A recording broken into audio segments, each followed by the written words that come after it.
People everywhere struggle with addiction, and the Upper Peninsula is no exception. In a new Local 3 series called Road to Recovery, India Frié will share how there is hope and help is available. Here's Russell's story.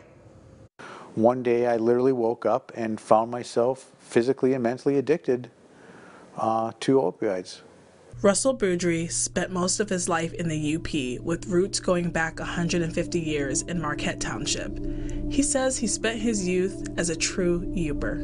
We were a happy family, and we did what Youpers did. We fished, we hunted, we played sports, things like that. But alcohol was part of the picture.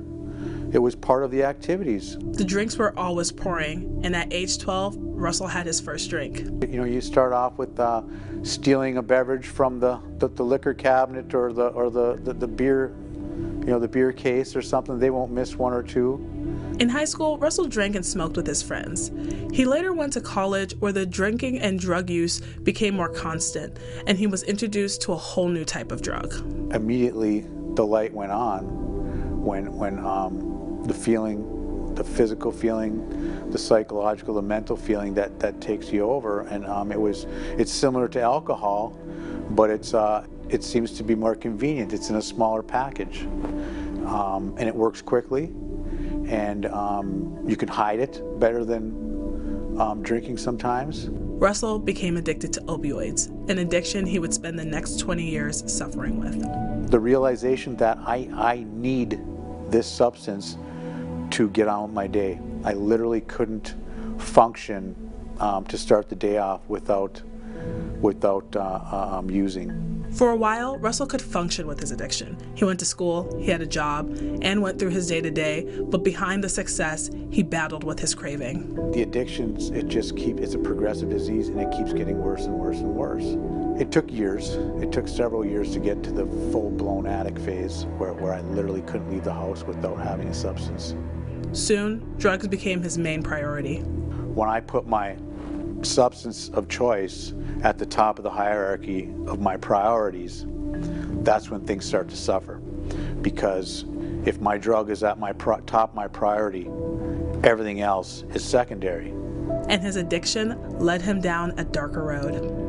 If you said the right thing and you knew the right doctor, you would get what you needed. And again, with the addiction, the amount is rarely enough, and really never is enough. And so between doctors, and now I'm into the black market of obtaining drugs. So now I'm dabbling in breaking the law.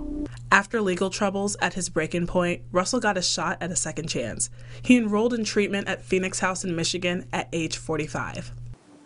It was presented to me as an option, an alternative to jail was to attend a residential treatment facility. Russell spent 120 days at the treatment facility and found new strength in recovery. And it really changed my life. It absolutely changed my life. It gave me a perspective that life is possible after addiction. There were people who had that work in the field there that are also in recovery and showed me that recovery is possible. The people who helped him recover inspired Russell. He is now on the last step of his recovery and feels it's his turn to help others recover. It's part of my recovery program to give back and to help.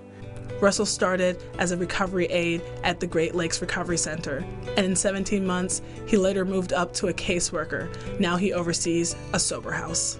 Once they get to this stage, this is just a supportive living environment that people kind of sign on to be sober.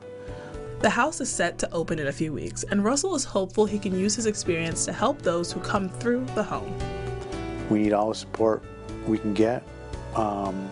We need to fight the stigma of addiction and start to treat it as the disease that it is.